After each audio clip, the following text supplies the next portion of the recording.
Good afternoon to everyone. My name is Ernesto Silva. I'm the provost of Universidad del Desarrollo.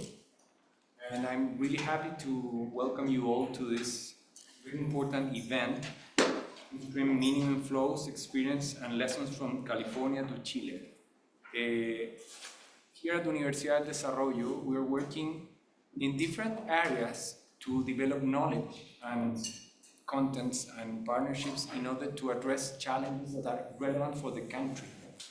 And talking about water and challenges in hydro system is very important for us in order to learn and to share good experiences. Having partners from Universidad de Talca and also having partners from Universidad de California, University of California, Davis, it's a wonderful news for us. California had been working in issues related to water for decades.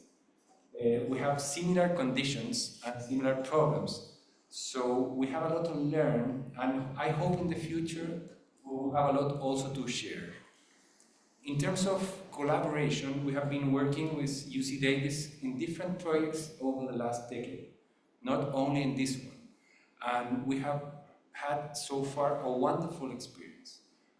We think here at Universidad del Desarrollo that our research must be connected with what's happening in the reality. So that's why one of the initiatives that the Vice President for Research has here at UDD is called Impact Research. We want our research programs to be connected and having results that are relevant not only for journal articles or papers, but also for the decision makers in our country. We have a wonderful group of speakers today, and I know you have been working hard on that. I appreciate what Camila Boettiger, faculty member at the law school and who is a member of this project, has been doing over time. I encourage you, Camila, and the rest of the members of the teams to keep working on this, because I think we will have wonderful learning and very good results. So thank you very much, and I hope you have a wonderful event today.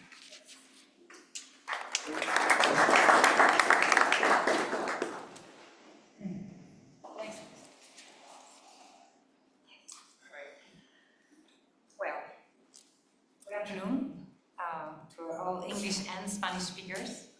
Thank you.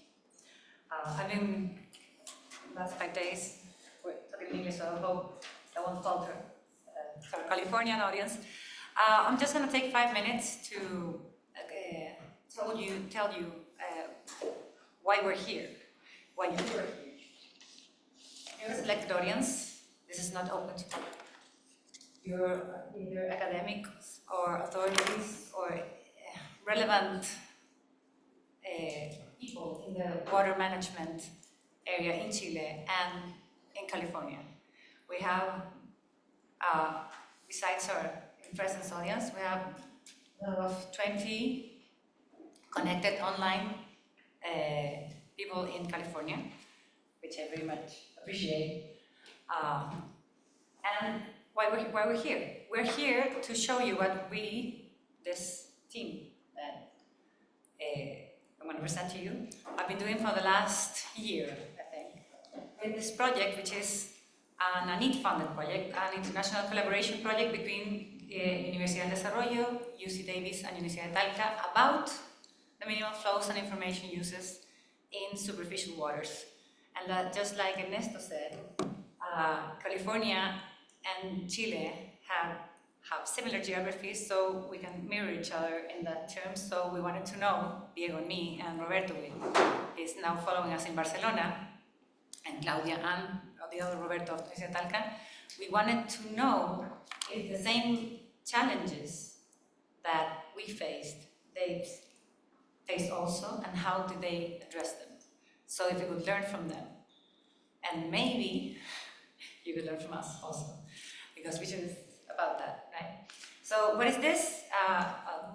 Many of you know the ANID projects. The ANID projects, what they wish to do is establish this type of project, this collaboration project, establish a network between researchers in California and Chile, which we have done, to share strategies and methodologies regarding the instruments for superficial waters. We focused on finally on instream flows, what we call the minimum flows within the river, the water that flows within the river. We also made some activities to interact with postgraduate students. For example, yesterday we had a meeting with masters, and we visited UC Davis last September. The fourth objective is to disseminate knowledge and results to academics, this way here, and to engage in the discussion with the authorities, policymakers, and stakeholders. That's why you are here, there and here. And we hope to generate agreements or make other further projects for a scientific academic collaboration between our network, which will, of course, you all will be invited if we do something else. Who are we? We're 3 institutions, University of California, Davis, Professor Jay Lund, which is to my right, Professor Yarnell, and Professor Karrigan Börk, which is online. I'm being a little rude here, but at the time and lots of grades and distinguished grades we have here. In your program, you have the presentation of all the speakers, so you can see who is who and what are we talking about. I won't present myself. This is my presentation for each one of us. On the UDD side, Universidad del Desarrollo, myself, Camila Boettiger, Diego Rivera, the School of Engineering, Roberto Ponce, Faculty of Economy and Business, and Valentina Cisterna, who is an adjunct researcher. She's an anthropologist. She's there monitoring us. And from Universidad de Talca, we have the luck to count with the Cátedra UNESCO for Superficial Hydrology, which is a very important unit in the study of superficial waters in Chile. We have Roberto Pizarro, which is his director, and here we have with us Claudia Sangüesa, our colleague representing the Universidad of Talca. The outcomes so far, and this is a preview of what we're going to talk about today. We agreed, and we had the opportunity to write what we studied, okay? And we wanted to do it in a way that everyone, this is an interdisciplinary project, right? So we're talking engineers, economists, lawyers, all in the same cat bag. So we wanted to do something that could be easy to outreach to politicians or the authority that some are here, or academics. So we're publishing in the California Water Blog, which is the water blog of the Watershed Science Center in UC Davis, which where we went doing a visit, and we're publishing 3 blogs. The first one is the minimum flow laws in California and Chile, mainly the regulation part, published on late February. The second one, the engineer/science, right? Which we finished it last weekend, so it was published just on Sunday. And the third one will be an outcome of this discussion and tomorrow's discussion. So you're part of this project, which is what we could learn and how could we do it. We don't know. That's science, right, Dave? We don't know yet.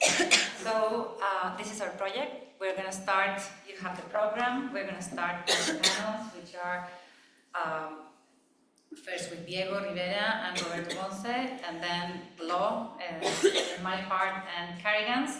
Then we're going to have a coffee break for 15 minutes.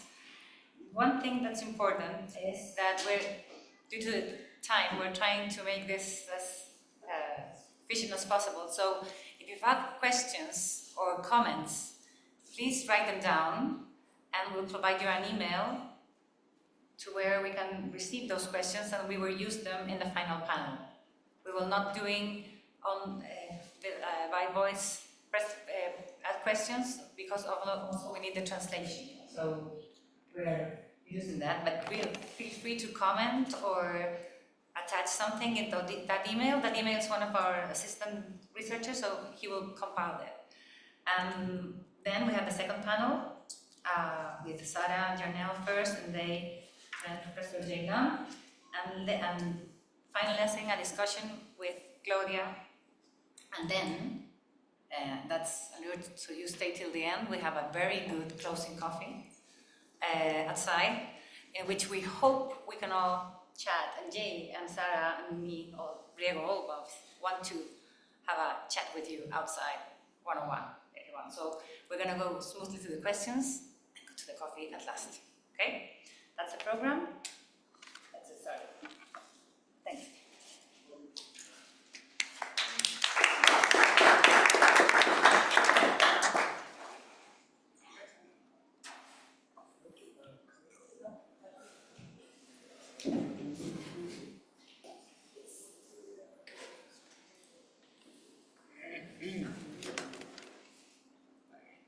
Much.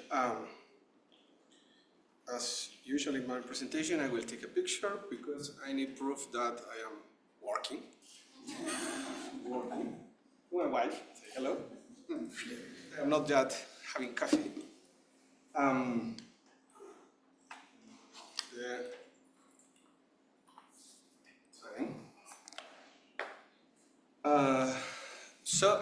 It has been a nice time with a colleague from UC Davis, and here we are presenting some specific issues about the environmental flows and what we want to do during the next, I hope during the next years. I am very thankful for all the attendees, especially my former advisor, Jose Luis Arumi, people from the consulting side, from the authority, from companies, and that is really, really nice to have you here, because that for sure will increase the quality of our discussion, but I think it is more important, we will improve the quality of the outcomes. So we must think, again, here in some way I am taking some ideas from a presentation from Jose Luis a couple of days ago. So we used to think in water in terms of the physical issues involved in the hydrological cycle. So in most of the cases we tend to avoid or not include other important aspects of water management, like the communities, the environment, the society, the regulation, what we are foreseeing for the next years about regulation and other issues. So in terms of engineering, we used to think about water in terms of quantity, stream flow, how much water is flowing on the river. But sometimes we are losing, for different reasons, three other important dimensions of water. The first one is quality. The second one is timing. So it's not only about having water flowing on the river, it depends on how much water is flowing in specific time frames, but also the access. Sometimes you get enough water running on the river, but if it is not infrastructure in place or infrastructure ready to be used, it's quite complicated to get actual use of the water.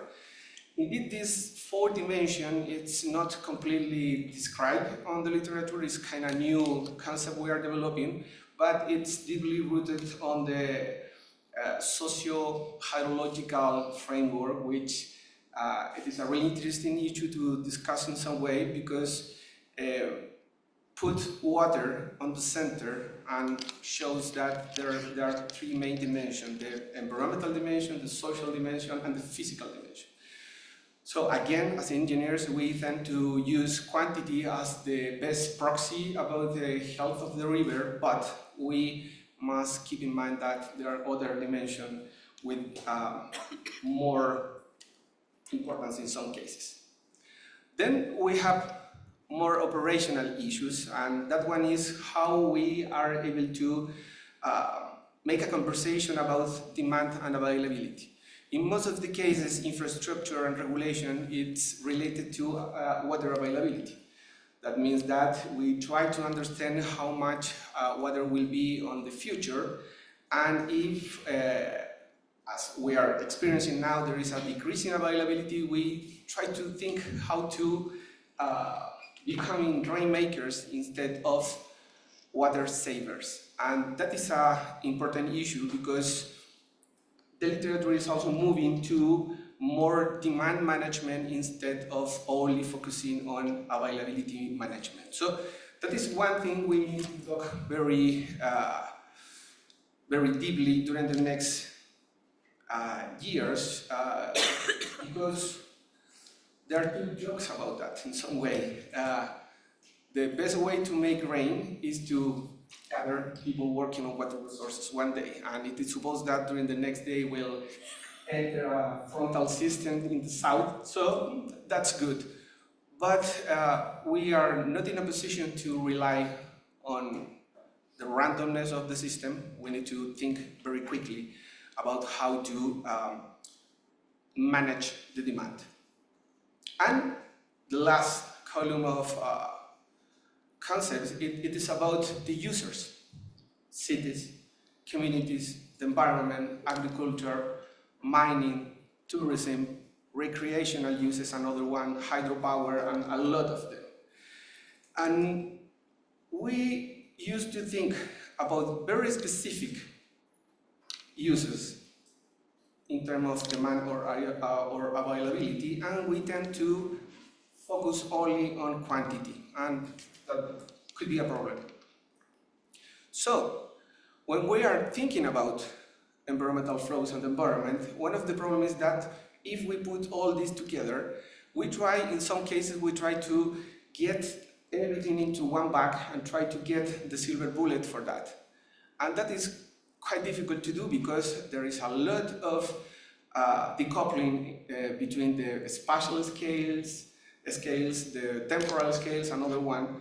And in other cases, we try to get some specific path in this figure, like we will, for instance, we will analyze the quality regarding the demand for the cities and the environment and the cities and agriculture.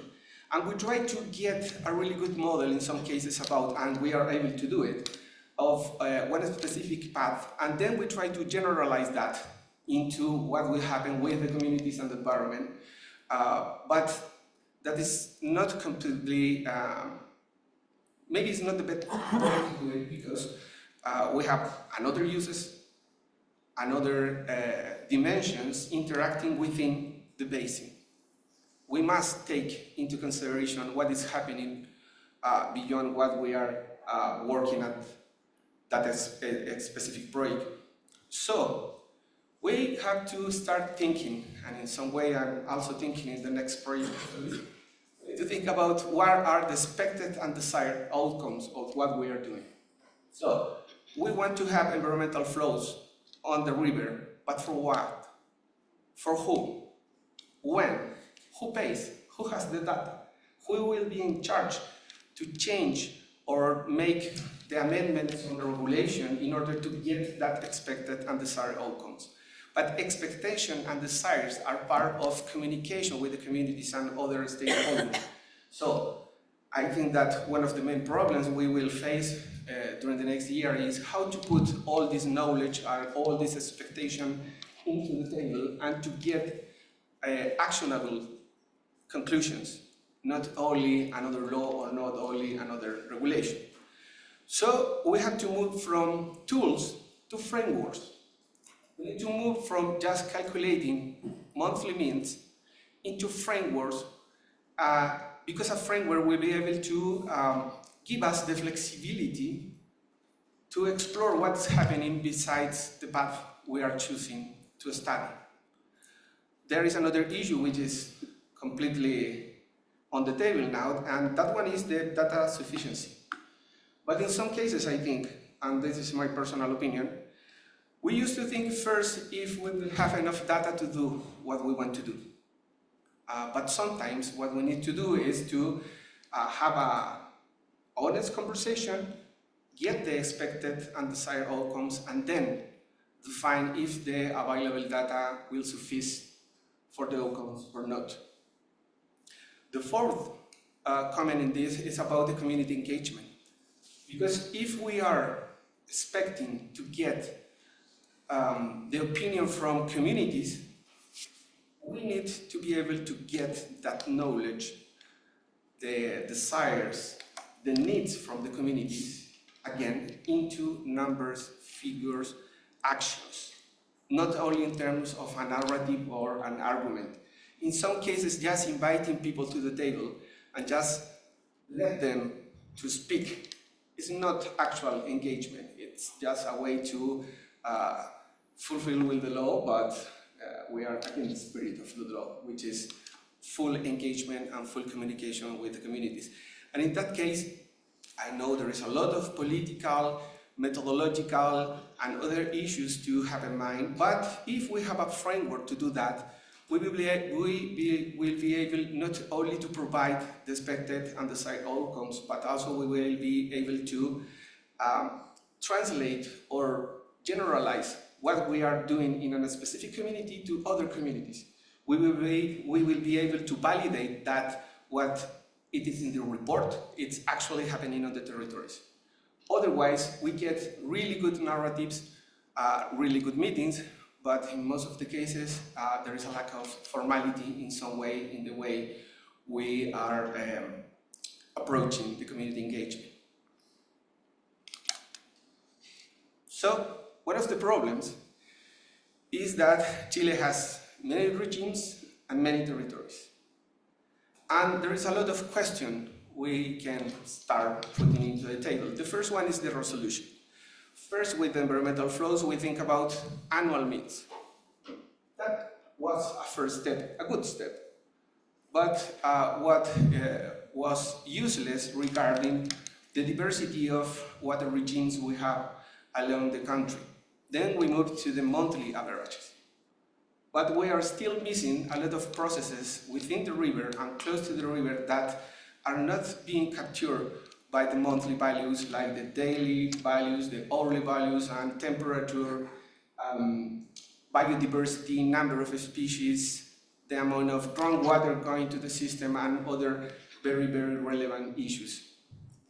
Then we have been discussing for a lot about which one is the spatial resolution we need to put into an actual implementation of the environmental flow regulation. Is it the basin, the basic scale, the watershed, the sub-watershed, the stream we are altering? And also there is a discussion over there because the DGA has the resources to provide us with very good data, very good information, but on specific points on the rivers.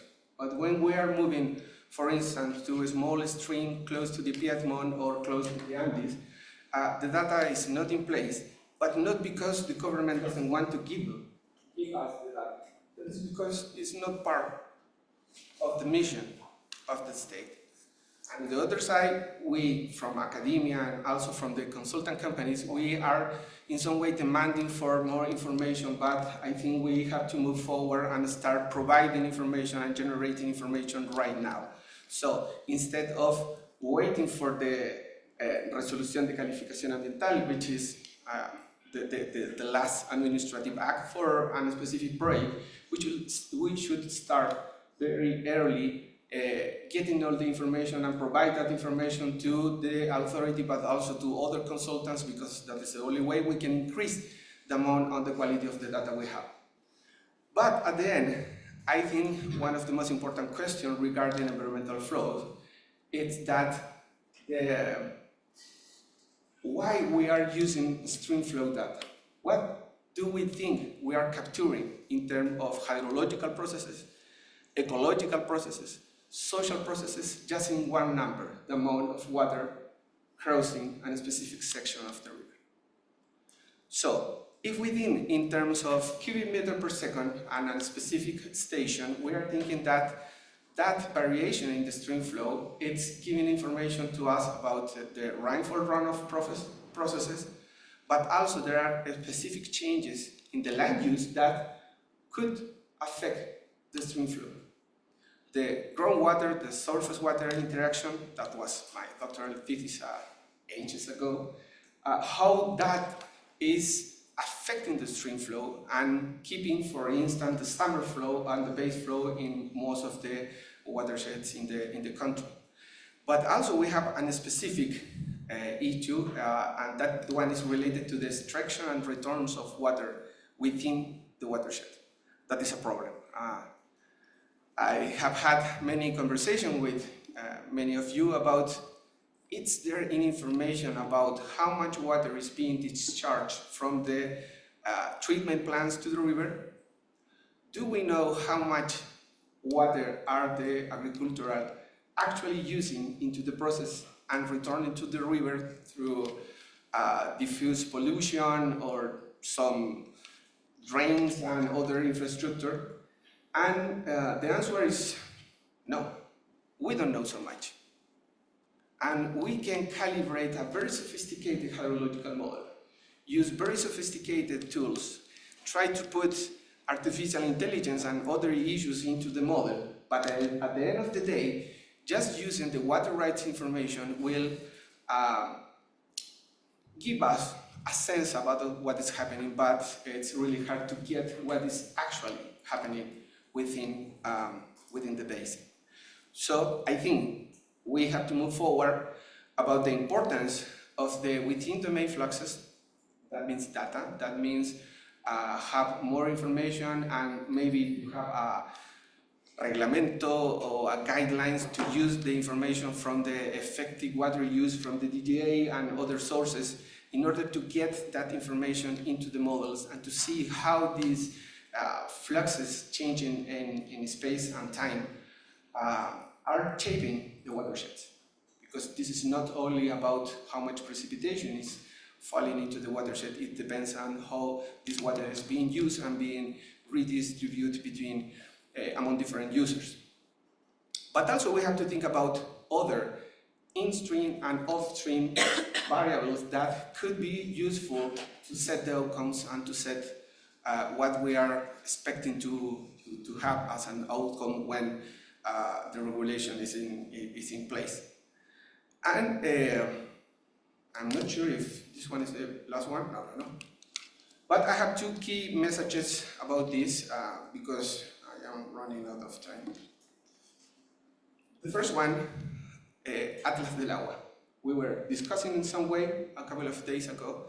That was a really, really nice work from the government to provide not only the information, but also the data, the analysis. And we have been using that information for the last 6 years. So the main question is, when we are gonna get the outdated information for this? When we are going to get really easy ways to download and process the information? When we are going to have specific procedures and standards to use that information into hydrological models and to model the hydrological regimes of the watershed? That is because every new study, every new paper coming from the academia, it's using the same information but doing different processing and sometimes using different missing imputation methods leading to different, in some cases, results. And that's it's a complication in terms of reproducibility of the science we are trying to use to define public policy. So, what are the benefits of in-stream flow? First, allow us to adapt to an environment which is evolving, which is extremely variable, allows us to get holistic management about the resources, not only focusing on quantity, but also getting some outcomes from the other dimension like timing, quality, and other. Also, we need flexibility and resilience. When we define drought based on a statistic and on a specific figure, we are missing a lot of variability, we are incorporating to the system a lot of uncertainty, and we need to provide frameworks instead of very rigid tools to define what will happen with what is happening with the water resources in a given watershed. But also, these frameworks will allow us to balance the water allocation because we need to serve all the users, not only the economical ones. What are the needs? First, we need to identify what are the natural flow components which are essential for instance, for habitat support. We need to know when it's good to have peaks or droughts on the river because some, for instance, foreign species on the river will react differently to drought condition. In most of the cases, the native species will be able to support the drought in a better way, but in other cases they will need, for instance, flooding on the banks and water moving to other places to support other ecosystemic services. But also we need to move from a single formula to a framework which must be operational, must be able to reproduce the results with new data and able to be flexible on the application. And we think as a study group that California Environmental Flow Frameworks is a good tool, a good framework to start with. What are the challenges? Many, but I just put three. We need to provide dynamic and actionable strategies to the stakeholders. We need to be able to provide reliable information, but also information which will be useful for the stakeholder to change or to correct some specific management issues. Otherwise, we will get really good thermometers to see if our kids or our children have the fever, but we need to move beyond and try to provide some medication or provide some measure to change the state. Otherwise, it's a very sophisticated system to see what is happening, but not actually correcting any problems on the system. The second one is the stakeholder involvement. We need to be able to put all the people on the table and create and test and propose techniques and methodologies that will have an actual outcome on the policy and not only asking for opinion or hearing for needs. And the last one, I was thinking about putting data in a very, very tiny font because I think that is not the main problem. Will be a problem, of course, but now we have to set the expectation of the outcomes before moving to ways to improve the data coverage and also way to improve the data quality we need to put in place the environmental flows. So that's all. Thanks so much to everyone for listening to this presentation, which was prepared with my colleague Roberto Ponce, and I really hope that my English pronunciation was clear enough to the colleagues in California, and I hope that any of you will say, I think this guy is wrong. Because if you are going against my argument, we are making the first step for discussion, and we will move forward instead of just criticizing or saying that this regulation in place now it's not the correct one, because I think we have been advancing a lot of terms of regulation, but now we have not only the space to do it, we also have the support, we have the tools, and also the times are changing and the communities and the society are demanding for a more holistic approach. Thanks so much for listening.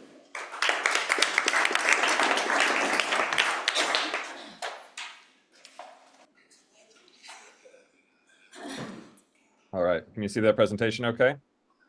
Yes.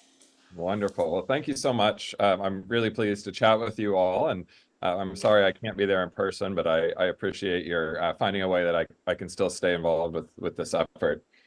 This morning, I'm going to talk a little bit about in-stream flows in California. I'm going to start a little bit with the kind of history and background of water development in California, hopefully to lay a foundation for why we have problems with in-stream flows and to maybe give you an idea of what those problems look like. And then I'll briefly touch on some of the laws that we've used to address in-stream flows and to try and put water back into rivers and reallocate water, and then talk a little bit about the kind of the ways that those laws actually work on the ground.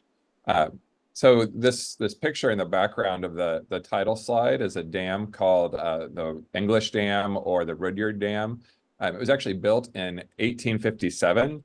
And I don't know if you can see, but these are actually logs. So this is a log dam that built a reservoir that's 2.5 miles long and about 0.5 mile wide, which is kind of incredible when you think this is just a timber structure dam, no concrete, nothing else. And of course, it ultimately failed and produced big downstream flooding. But I think it's emblematic of a lot of early California water development, which was just go, go, go, very hard charging, try and get water out of the rivers and put it to use on the landscape. This dam in particular was for gold mining to create the pressure needed for hydraulic mining to blast gold out of the mountains. And if we look at some of the literature from the time, this is from an irrigation magazine in 1905. William Smythe, who was the publisher, said irrigation is a religious right. Such a prayer for rain is intelligent, scientific, and worthy of man's divinity, and it is answered. This is part of like the manifest destiny. Go forth and settle the West and convert this desert landscape into this Eden by capturing, you can see the river here, capturing the rivers and putting that water to productive use, putting it onto the land. And as that was happening, clear through the 1950s, 1960s, there was very little effort to kind of soften the blow to ecosystems from the withdrawal of that water, or even to think about other in-stream uses, say recreation or navigation. This is some language from a Water Rights Board decision from 1929. It says the Division of Water Rights has not the authority to deny appropriations upon the mere basis that fish life will be imperiled by depletion of water supply. And this is pretty emblematic of the Water Board's approach through the maybe 1960s, 1970s. Essentially, their view on water rights and water withdrawals was that if there was water in the river, that water was available for the taking. And then kind of last, setting the stage piece here, Governor Earl Warren, this is the California governor, said in 1944, we should not relax until every drop of fresh water has been put to work.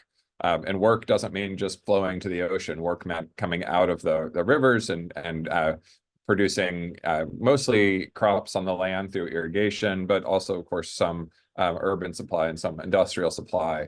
And so this kind of mindset in early California, all the way, as I've said, through the 1960s, early 1970s, produced a pretty predictable outcome. You end up with rivers that ran completely dry. This is a picture of just a trickle of water flowing down the San Joaquin River. The San Joaquin River was dried out by the Friant Dam, and after that dam was constructed in the 1950s, about 60 miles of that river was dry, and it stayed dry until the early 2000s when a lawsuit forced some water back into the river. And this image shows dams in the Western United States, and this is only large dams. So this is actually a vast underrepresentation of the number of dams, but California, just considering those large dams or dams that might pose a safety risk, has about 1,400 or 1,500 dams, and there's actually far more smaller dams in the state. And this approach to water and in-stream flows in the state leads to, as I said, predictable outcomes. And this is a modeling effort from Richter et al. Looking at depletion of stream flows. So in the river basins that are covered in red here are ones where there's a depletion of more than 75% of flow during the summer. Orange is a depletion of 51 to 75%. And as our last presenter discussed, like we can't just look at the amount of flow. It's a lot more complicated than that. I know we'll get into that more this afternoon. But if we were just going to look at a single number, a number of sources say 40% max depletion is where you really start to see major impacts on ecosystems and other in-stream uses. So these oranges and reds that are kind of spread across the state of California show places where we're probably pulling out more water than we can sustainably do. And if we look just at the driest 10% of summers, you can see that red goes much farther across the state. So we have really significant impacts from this history of rapid water development and granting of water rights with little to no consideration of in-stream uses. And this doesn't really start to change until the 1970s. Before 1970, the legislature in California had passed a lot of laws that tried to address this problem, but there was very little enforcement of those laws, and that led to lots of water rights and oversubscribed rivers. But starting in the late 60s into the 1970s, maybe through the early 1980s, we see a real significant change in California with the defeat of the first major dam ever defeated in California. That was the Eel River Dam in the late 60s, the birth of the public trust doctrine, or the modern public trust, in 1983. And then major federal environmental acts like the Endangered Species Act or the Clean Water Act in the early 70s, which had state analogs that were passed about the same time. And that really changed the way people thought about water in California and led to a pretty significant effort to start trying to reallocate that water that had been allocated with no consideration of in-stream uses up until this point. And there's a number of ways that's been done. The California Constitution has a reasonable use requirement that says all water use has to be reasonable. And that extends to water that is being used under past water rights. So reasonableness can change over time based on social priorities, based on availability of water, uses of the water, competing needs for the water. So old water rights can be reconsidered under the reasonable use doctrine. And the public trust doctrine is another big state doctrine that allows the state, gives the state kind of a continuing control over water rights and lets the state reallocate that water. There's also state and federal statutory law that allows for this reallocation. So if we think about the state statutes, there is no single unified minimum flow law. There's a whole bunch of different laws that address minimum flows or that could be used to establish minimum flows, but there's not a set law that says that we need to have a particular minimum flow on every river. There are permitting requirements for new water rights that requires consideration of in-stream flows, but that doesn't address those existing water rights. Those are often addressed through the water quality law in California. We heard earlier about the links between water quality and water quantity.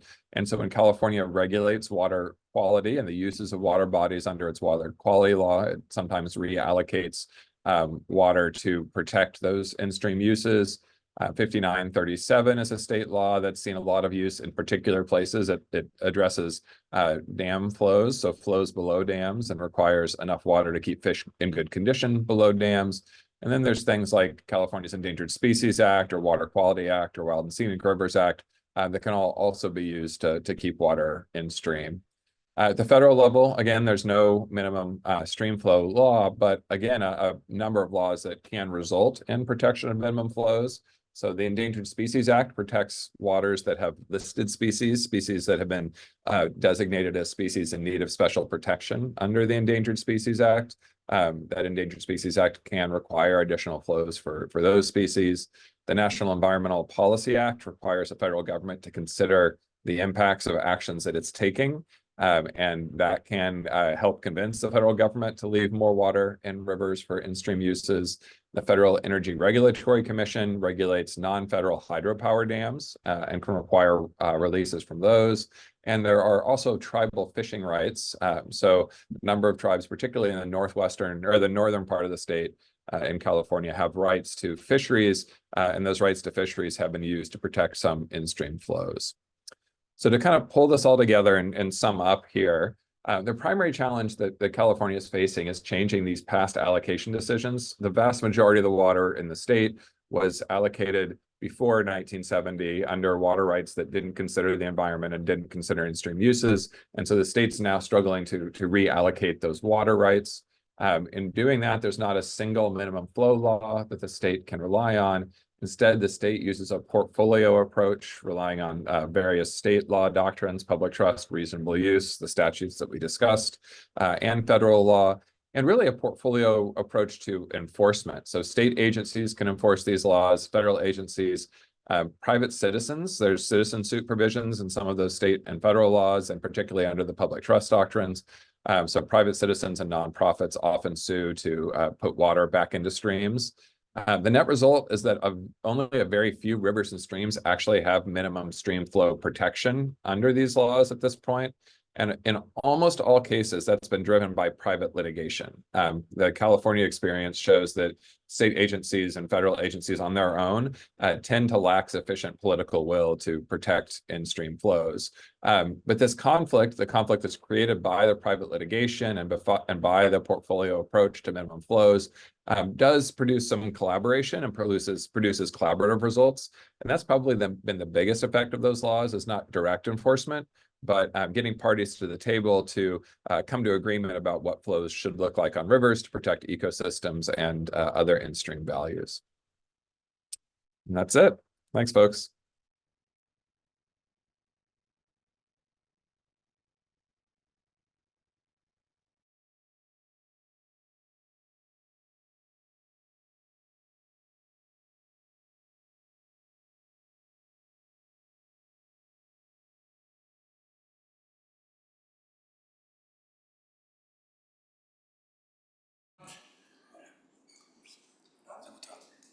Okay, sorry, I have to rephrase. So with the lawyer teams, we decided to divide. So Karrigan just addressed the California regulatory environment for minimum flows, and now, this is not one. And my turn is to, here maybe we have more differences because we're similar geographically and climate and hydrology, but here we have differences. Doesn't mean that we've done it better or we've done it worse, but we're gonna see. So, and I'm gonna start with a little explaining of the water rights because we are California audience. As all of you here know, but maybe not there, water rights in Chile are administrative concessions. They authorize a maximum volume of extraction, normally in liters per second and in a fixed intake point. Okay? Water rights can be of two types, consumptive or non-consumptive, if they have or not the obligation to return the same volume to the river downstream. That would be uses for hydropower, for example, the non-consumptive. The consumptive are generally used for agriculture, industrial, and sanitary services.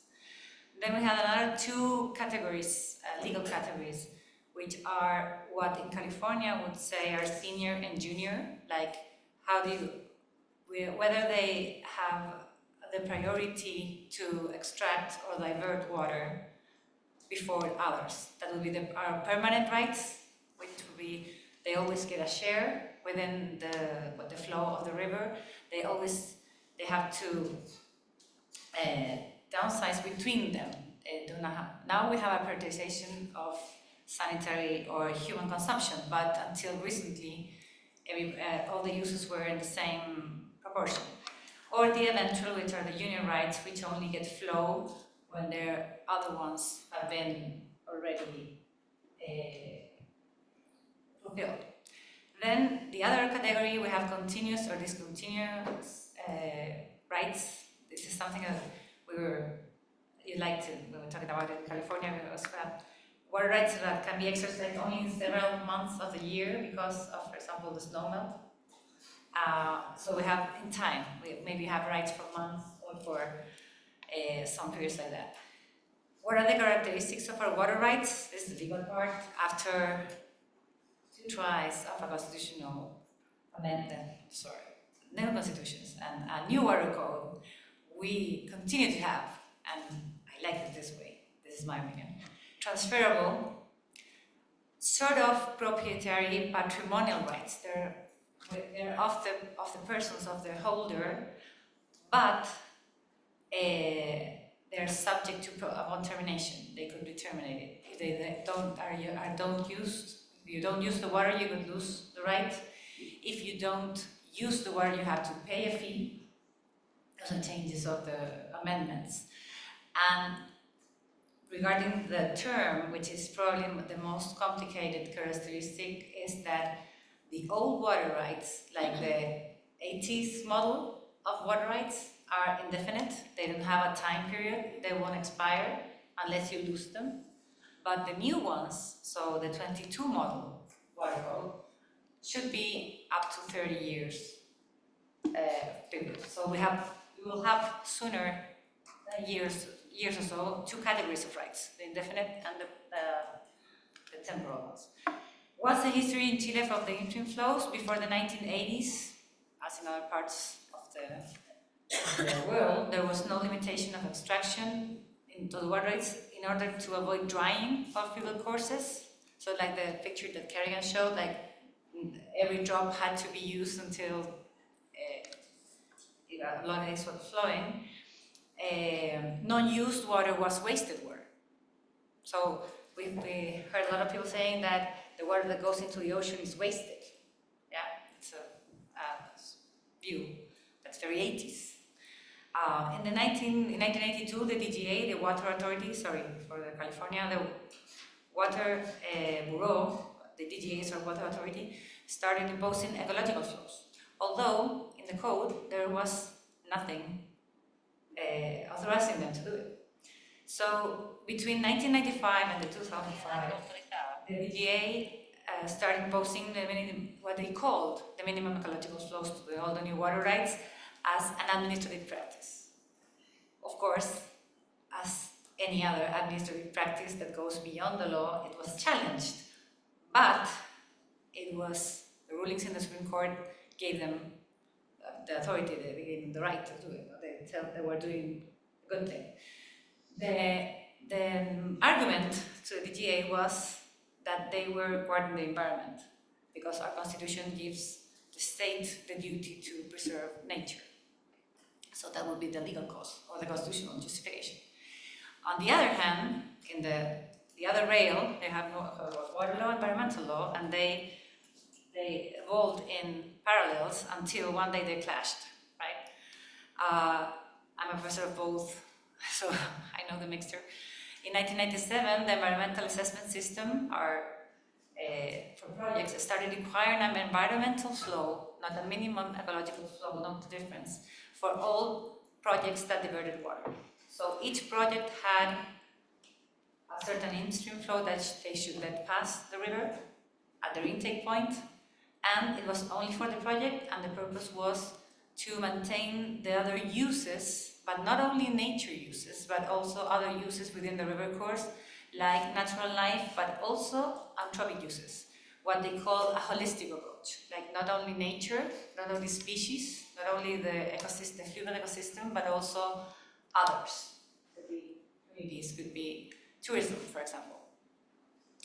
This minimum flow was applicable only to the project's intake point. So if you saw a river, you could see like, here you got in-stream flow, here you not. Here you have in-stream flow, here you don't have. Like a twin point. What happened next? Reforms. 2005, we had the Water Code reform. It finally regulates and introduces the instrument of the ecological flows in the Water Code by law as a permanent restriction to all new granting of water rights in the ordinary exercise of the water rights. Mainly, they enacted as law the administrative practice of the DGA of the 90s. But legislative, senators and that. So they distinguish between two types of in-stream flows, ecological flows, sorry. One regular, which is the maximum, and using the hydrological method, which this is our territory in line, but this is the average annual flow, like how much the river has an average month to month. The maximum of that ecological flow would be the 20% of that average flow. And in qualified cases, and only for biodiversity protected areas, with a report of the Ministry of Environment, you could get up to 40% of the average flow and monthly spread. So we look at it month to month, right? What happened next? We have no methodologies for environmental flows in hydro projects. The DGA has made studies, not nice numbers. The DGA study in 2016, the same days as the Water Atlas of Chile, they said that 80% of the water rights had environmental flows, but only the 40%, of which only 40% didn't comply. So the numbers are really slim for environmental flows.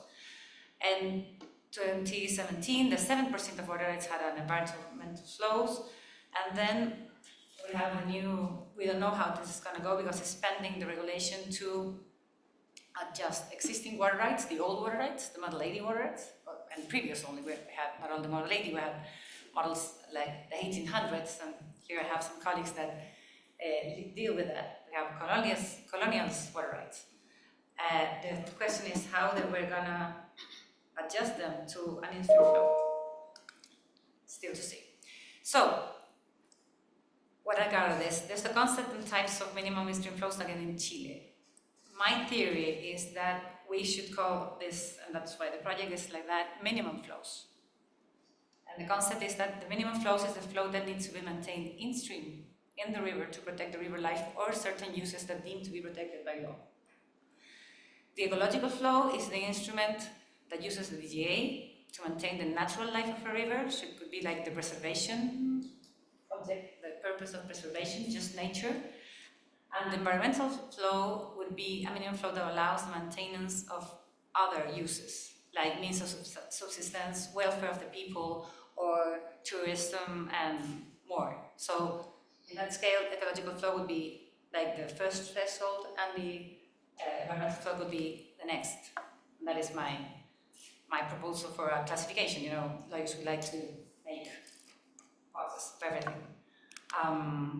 What's the problem? Those two instruments have all this difference. They have different scope, different authority, a different justification, a different methodology. And again, Sarah, because I understand everything about method, because thanks to them. Data, they use different data. The spatial applicability, especially, I'm gonna stop here. They share the same problem. Both minimum flows look only at the intake point. That's my main criticism for that. They only look to where the infrastructure is, where they let them pass. We don't have environmental flows or ecological flows that look at the whole section of the river. For example, a wetland. For example, the primary part of a river, which its nature really needs. You don't have the fish in the intake point of one water rights. You have them going around, right? That would be my first criticism to our system. The enforcement, as long as they have it, every project has obviously to report their in-stream flow, so the enforcement, when they should be good enough. But the main problem is the fixed regulation. We have a methodology set by law, which is the average flow. We have limits, percentage limits, and there are my criticisms, sorry. There's incomplete information for water right titles. We have very old titles that don't have very well put their flow, for example. And the majority of the existing water rights don't have an environmental flow or an in-stream flow. So some say, and I heard this from ecology professors, they say, it doesn't matter, don't waste your time on this, because the water has already been given away, and from the water rights that are due to be granted, you won't take enough water to restore the river. I didn't listen to them, that's why I'm here, working with them, because they work in restoration. And I really believe, that with a framework, and that's where Sarah and Jay can help us, we'll have to change the law, obviously, but maybe take the regulation, but maybe not changing everything. I'm not saying, like Diego said, that everything's wrong. This is our situation, but it's a move forward. Through collaboration or through other instruments, we could get somewhere more, with more flowing water than we have now, despite the drought, despite climate change, but with management. And that will be my dream, Camila Land, like I told you.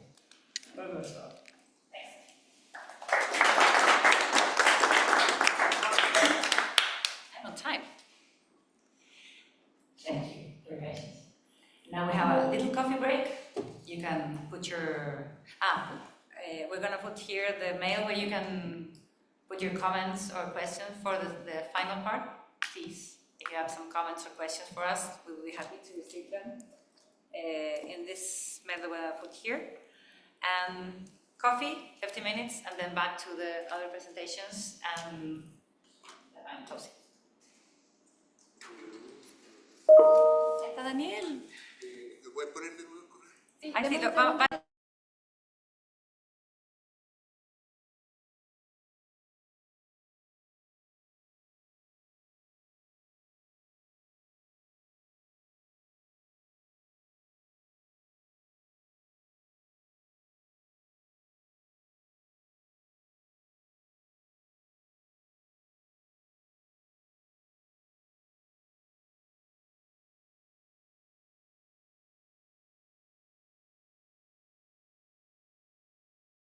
approaches we take for in-stream flows, the environmental flows in California. And I'm going to talk about the California Environmental Flows Framework, which is a framework that we've developed in California to help us implement more holistic flow regimes. So I want to revisit this idea of a holistic approach to environmental flows that Diego introduced. And one of the, to me, a lot of times when I talk with our students and I talk with folks that we work with, a picture is worth 1,000 words. And I think I really love these diagrams that have been put out and were published almost 20 years ago now that I think help at least understand the idea of the difference between just thinking about a flow volume or a monthly flow volume or the flow pattern and how different they can be. When we think about a holistic approach to environmental flows, we're really thinking about the whole ecosystem, the whole watershed, and how the flows in that watershed reflect the natural variation. So this figure here on the left shows perhaps a natural hydrograph, and you can see that there are natural times of the year where there are low flows. This is the dry season in California and in Chile. There's times during the wet season where we have peak flows and high flood flows, and the ecosystem is evolved to this pattern that we have. For thousands of years, the rivers have run this way, and our ecosystems and our ecology are adapted to this. When we alter our flow patterns with diversions or dams, like you see on the right, you change that pattern. These two hydrographs have the same annual flow volume, but you can see that they're super different in how they impact the system. And so the way that these patterns are reflected in the landscape, and what we see in the landscape is a bit reflected in the two images below these hydrographs. And they have very, very different outcomes, and you're changing the pattern of what happens on the landscape when we change the pattern. So the idea behind a more holistic environmental flow approach is to really think about this pattern and how that flow pattern interacts with the landscape. And that's the goal, one of the goals that we're moving towards in our science globally. Environmental flows are a global problem, both to us in California, to you in Chile, but also globally. And the science is moving to this more holistic approach. One of many holistic approaches that we have found that is very applicable to California with our seasonal Mediterranean climate is this idea of a functional flows approach. We know that we cannot put the full natural flow down the river because we have uses and demands for it. But there are times of the year when it is better to divert water out of the river that will have less impacts than other times. And there is a whole wealth of science, of decades of studies that lend us to understand the times of year when it might be better to leave a little bit more water in the river or take more water out of the river. In California, we have sort of identified with our seasonal hydrographs sort of 5 pieces of the hydrograph or components of the hydrograph that are super important for the ecology and the functioning. And you can see the labels of these here. Oh, it looks like the one label got cut a bit. But at the beginning of the wet season, the first flows that come down the river are very important ecologically. They flush the nutrients, help to clean out the river, clean the water, clean the river a bit. The peak flows, the flood flows, they're very short. They might only be a couple days, but they really clean the system out. They move the sediment, they scour away. They really do a lot of work to cleaning the system. Other high flows, perhaps that's the wet season, that's the time when there's the most water in the river. You can maybe divert some of that water out during the wet season. But the transition from the wet season to the dry season is also very, very important for our species and our the wetlands, the groundwater dependent ecosystems, and the other species that are in the river, and so we want to preserve these. So the concept or the idea is that we want to keep aspects of the flows that we know are important at certain times of the year. We don't want that. We want to retain that pattern that we know is important to the natural species. This is the concept behind this idea of a function. We want those functions to occur. And that pattern is a seasonal pattern, right? From the wet season to the dry season. But just like here in our Mediterranean climate, we have dry years, very, very dry years, and we have very, very wet years. And the rivers naturally vary from wet to dry. Every year you might have these seasonal patterns, but perhaps the wet season in a dry year has lower flows. In a wet year, the flows will be much higher. And that variability, that dynamic nature, our native ecosystems are very well adapted to it. And we should take that flexibility into account. In the years when there's more water available, we have more water to withdraw, but we also need to leave more water in the river for the species that are there. In dry years, there's less water for everybody, and so we think about this interannual variability. So we think about the variability, the pattern of flow within the year from season to season, but also from wet years to dry years. We also we talk a lot about the flow, because the flow is something that we can manage, we can make rules for. But in understanding this sort of holistic approach and what flows are important for the ecosystem to function, we have to consider the landscape. It's not just about the flows, it's about how the flows are moving over the landscape. And in California in particular, almost every river is developed. We have very few rivers that run wild and free anymore. And the land use changes have pushed right up to the banks. If we are going to be working to preserve our rivers, particularly in California, we also have to think about the channel and the banks. If I'm going to put a functional flow regime down a river below a dam, I want to know that that flow is going to do the work that it's going to do. So it's important to think about the landscape, to think about leaving, perhaps we have to do some habitat restoration, and really giving space to the river so that the river can move and evolve and do what it needs to do for its own functioning. So we think about flows and the pattern of flows within a year. We think about flows in the interannual variability from wet years to dry years. And we think about the landscape, the channel and the river and the riparian area that the flow is moving through, and to holistically try to understand the nature of the system, the river. We do this because at the end of the day, healthy rivers, functioning rivers, give us ecosystem services. Our societies completely depend on healthy watersheds and clean water. And we get not only biodiversity and habitat and ecological supporting services, but we get our clean water, right? Our water for our cities, the improvement in the water quality, flood control. When the big floods come down, if we've given room to the river and we've sort of kept that floodplain clear, then there's space for the river to go down, right? Without impacting the economics. We get fish, we get food, we get water. All of this supports us. So when we have healthy watersheds, functioning rivers, it helps preserve our societies and the ecosystem services that we depend on. And this is becoming more and more important. This is, again, recognized globally. This image is from the European Union. They have laws in place since 2020. This is, again, a global recognition of how important our freshwater ecosystems are in providing and supporting society. And our resiliency as we move forward with climate warming is dependent on us retaining these services that the freshwater ecosystems provide. So I've given you just the briefest overview of this holistic approach, the thinking and the way that the science is advancing in managing flows. And so in California, I want to talk a little bit about how do we implement this? How do we manage for these holistic environmental flow regimes in California? How can we achieve this? So like Chile, like most developed places, there are so many challenges in California to doing this, right?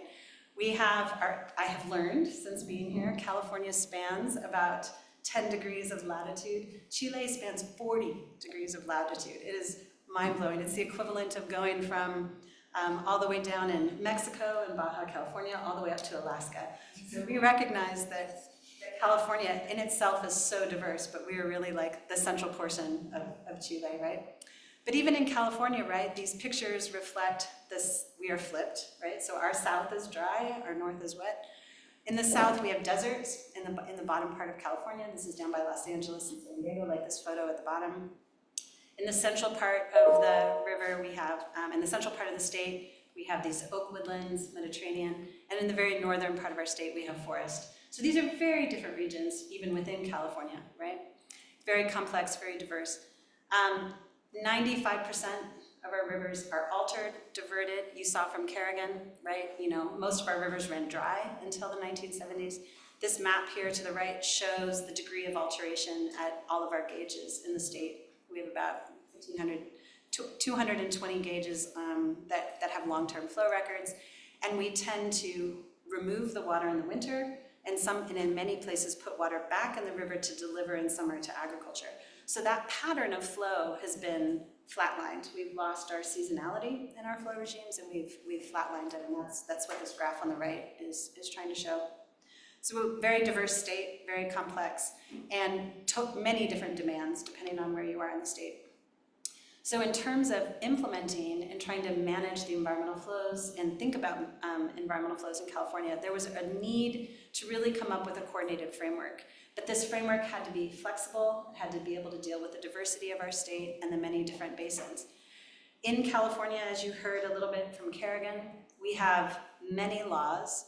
We have local laws, regional laws, state laws, and federal laws, all governing our water. It's very complex. Different agencies are making different rules.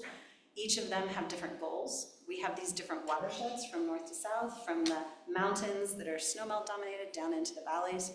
And each region has different priorities in terms of whether it's agriculture, cities, urban, preservation of, conservation of natural resources. And there's very poor coordination among these groups working to set environmental flows. They don't share data well. We do not have a general repository that makes it easy to share data among these places. There are many different methods to think about environmental flows. I briefly just spoke about one holistic method of functional flows. There are over 200 methods for determining minimum in-stream flows globally. Everybody has their favorite. We don't have one set way for doing it in California. There's a bunch of inefficiencies and redundancies, of course, with all of this complexity. And we have difficult communicating these concepts to the public, to the stakeholders, to the water agencies. These are complex, hard issues, and we all speak a little bit of a different language. Not as much as Spanish and English, perhaps, but the engineering language, the law language, the biological language, the social science language. There's challenges in communication. So we had a need, very much so, to come up with a framework. So about almost 5 years ago now, there was a lot of discussions among some folks who work in this area, and we came together, a whole group. This was a large group representing different agencies. We have our state agencies, California Department, State Water Resources Control Board, NGOs like the Nature Conservancy and CalTrout. These are non-governmental organizations, and a variety of universities and academics came together to talk about and figure out if there was a framework that we could come up with that could help support better implementation of environmental flows throughout our complex and diverse state. So we came up with the California Environmental Flows Framework. We call this CEF for short, because it's kind of a mouthful when you say it a lot. And what this is a framework with technical guidance document to provide, it does not tell people what to do. It provides guidance on how each basin, each location can develop scientifically based, holistic environmental flows, very important for us, and following this idea of a functional flows approach, but do it through a stakeholder process with the flexibility and adaptability that is important to each region. As Camila said, we define two, I'll go through the steps of the process, but we have two, it's a multi-step process to define two things. The first one is the ecological flow criteria. This is the flows that are needed at a minimum by just the ecology. We don't take human uses into account. The first thing we want to do is use our science to say, what should this functional flow regime look like? What is the ecological flows that the nature needs, that the river needs? And by doing this, we put all of the information and everybody coming together at the same point, at the right time, to come to an agreement about what the river needs. We don't want to argue about what the river needs and then also argue about what people need. First, we want to come to an agreement about what the ecosystem needs. Then we move forward into developing environmental flow recommendations, where we may have to evaluate trade-offs. There may not be enough water to fully meet the needs of the ecosystem, or maybe there will be in certain years and certain times. And we need a social negotiation process to do trade-off and to think about balancing these demands, in these, particularly in our really over-allocated river systems. And ultimately to come up with these environmental flow recommendations which take into account both the ecological and the human uses. So we separate these two and we define them differently to help the conversation, to make sure everybody's talking about the same things at the same time. We have a website here too that we put in, and all of this is publicly available. We want people to know this. We want people to have access to this data and to these ideas. So I'm going to walk you through a brief, it may seem like a lot, but for time's sake, I'm going to try to go through this fairly quickly. We have 3 sections in our framework. The first 2, section A and B, are science-based. We don't want to talk yet about the politics. We want to just focus on what does the river need? What do we know that this particular watershed, this particular basin needs? In the first section A, we ask the question, what is the natural regime of the river? We want to develop and understand what the river needs. Does it have snowmelt? Does it need this transition from the wet season to the dry season? How often do the peak flows come? When does the wet season start? That varies for us depending on our watershed. So we need to understand the natural flows of the river first. We do that in the first section. In many cases, our landscapes are very altered. We don't have natural places. These natural flow regimes may not provide, or portions of the natural flow regime may not provide the full functionality because the landscape is so altered. Maybe we don't have a big floodplain anymore. Maybe our channels are quite confined, right, because of development or agriculture. In that case, we may need to alter and rethink what types of flows would be beneficial and helpful in that altered landscape. That's what the section B is for. Together, these two are really just using our science to think about what does the river need, what does the ecosystem need. And then we come to an agreement on those ecological flow criteria. Then in the section C, we really bring back all the socio-political policy decisions. Do we have enough water to meet that flow regime if we work together? If we don't, where do we want to do the trade-off and the balancing? This is a social decision. It's not necessarily a science-based decision, it's a social decision, and that conversation needs to be in that space of a social decision. We don't want to be arguing over the data when we're trying to make a social decision. So we very purposely separate these two in our framework to allow for the transparency and better communication, hopefully, between the groups. So we've purposely set up our framework to be this way. Okay, we have steps for each of these. There's more detail that we do. So in this first step, section A, we're just trying to understand the natural ecology of the system. We define our ecological management goals. Every region might have different natural aspects that you might want to preserve. Maybe some rivers in California have fish. Salmon are very important to us in California. Some rivers are really, really good for salmon. Other rivers might be, in the south, might be more for wetlands or groundwater dependent ecosystems. It's important to understand these from the beginning.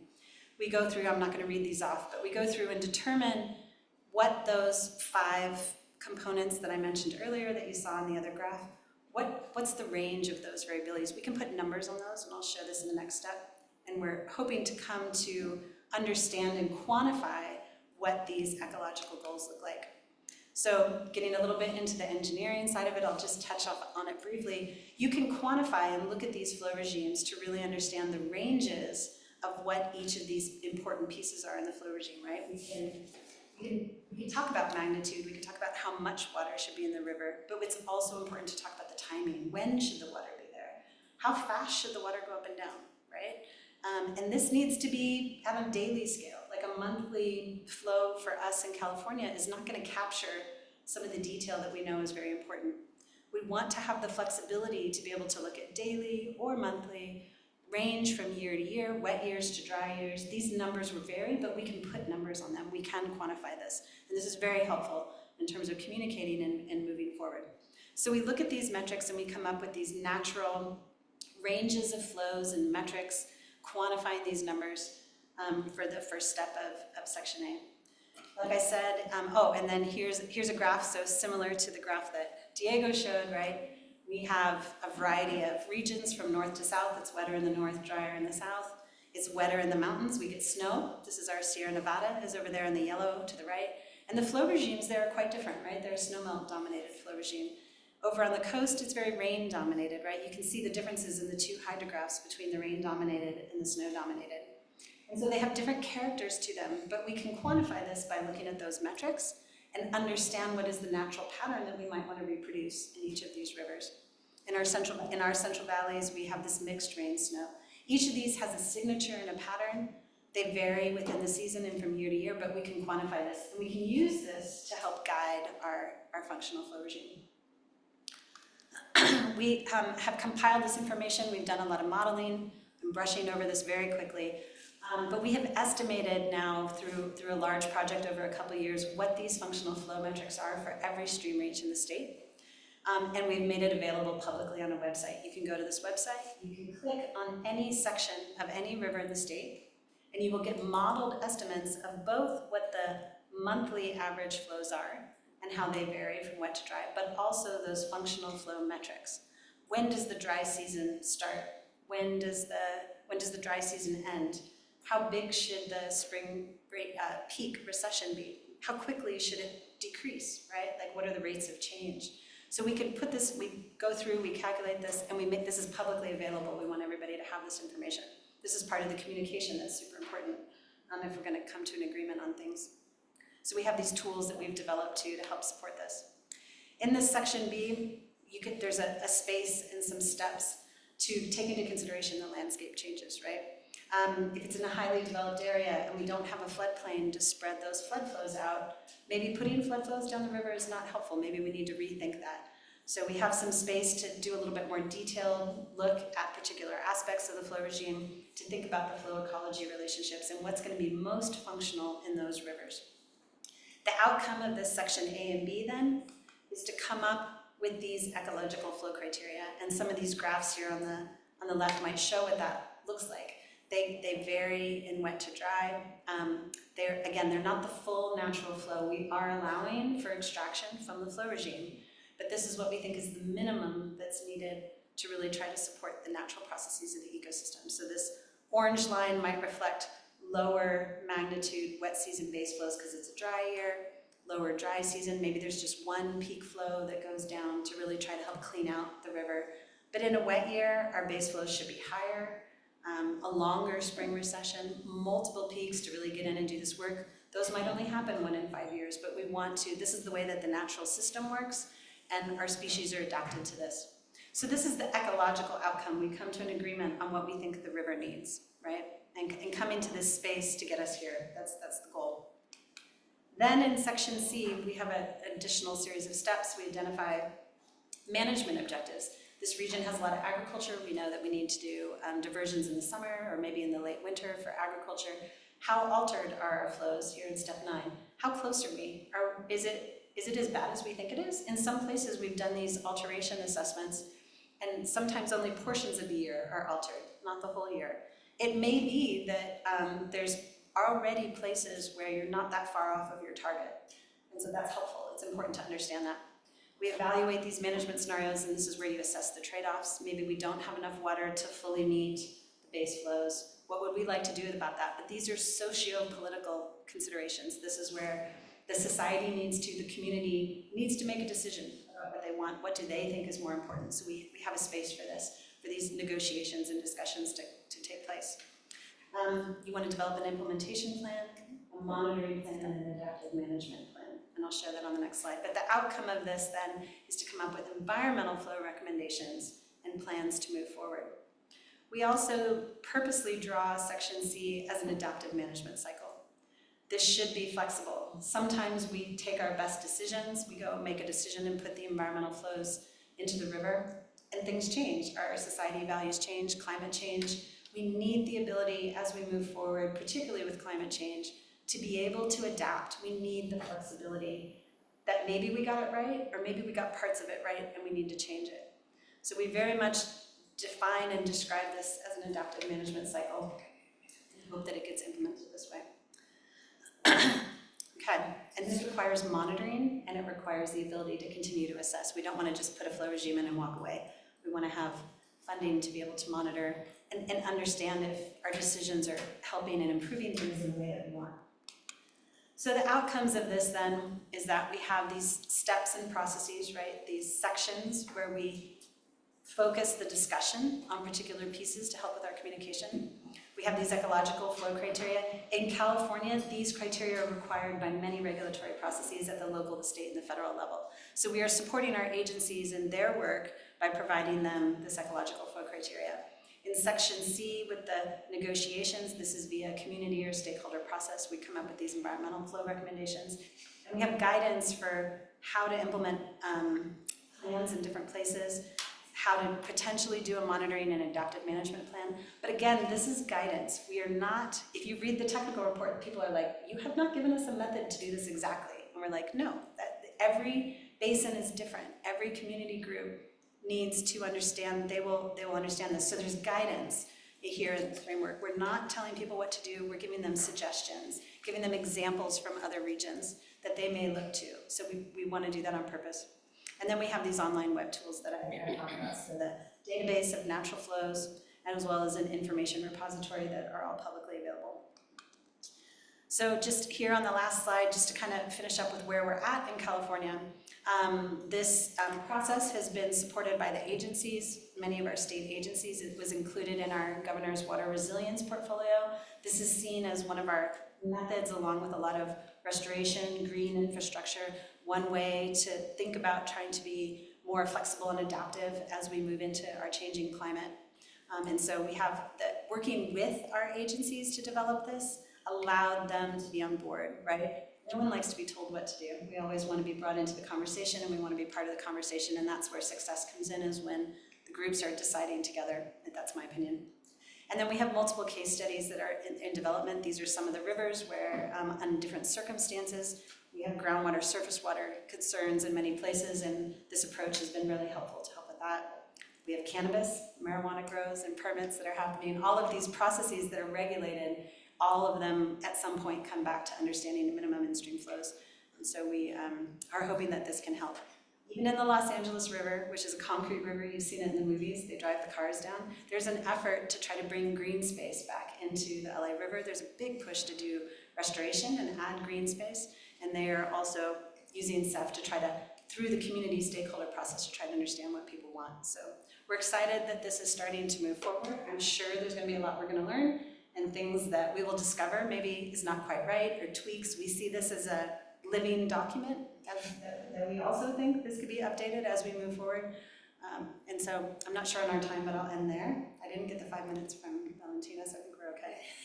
She was distracted. I'm just gonna give you that brief overview of the framework, and thank you very much.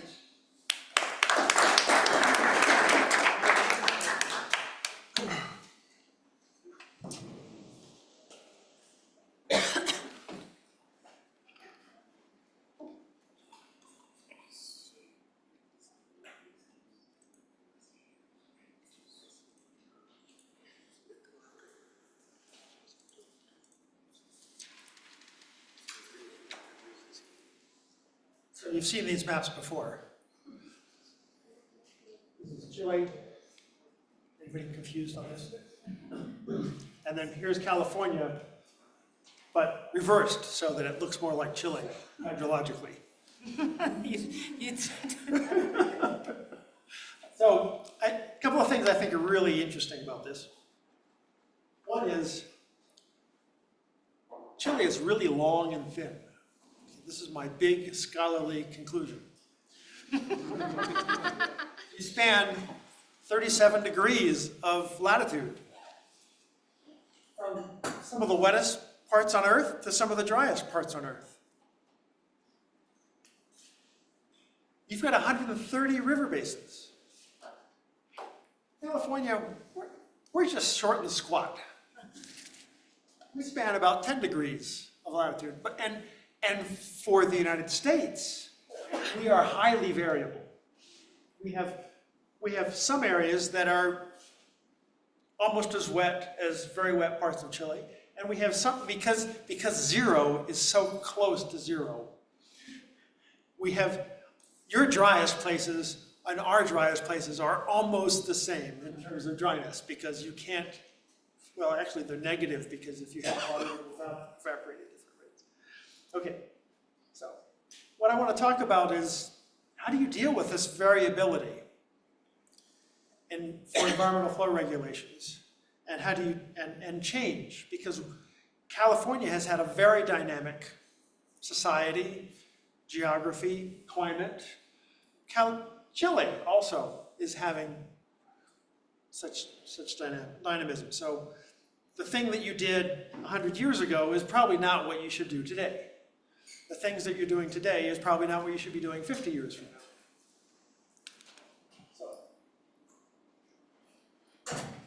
Flows for the Chilean ecosystems.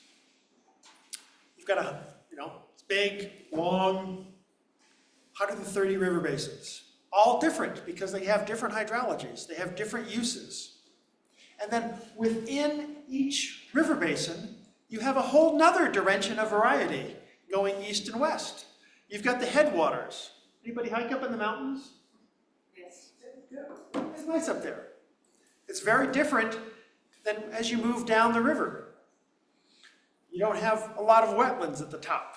You have a lot more wetlands further down. You have more floodplains further down. You have estuaries at the bottom that are affected maybe by tides. So you have different ecosystems along the river, and you have different ecosystems up and down the country. We have the same kind of thing in California, but you have it much more north to south and much more compressed east to west. And then you have reservoirs and diversions and human uses all over the place, both east and west and north and south. They vary. Okay. You don't have agriculture at the top. Very much. You have sheep grazing, okay, not irrigated agriculture. You don't have hydropower at the bottom. You have hydropower at the top. So, yeah, wide, huge range of ecosystems, water uses, infrastructure, operations, east and west, north and south. Why would you think that having a fixed set of flows for minimum flows is going to work well for this highly varied country? It might be better than nothing, but maybe you don't need as much in some places, maybe you need more in others at different times of the year. And so what I really like about the framework that Sarah's presented is it gives you a system for thinking about this where you can respect the natural ecosystems and you can respect the human uses and you can try to bring them together to be better, getting better together.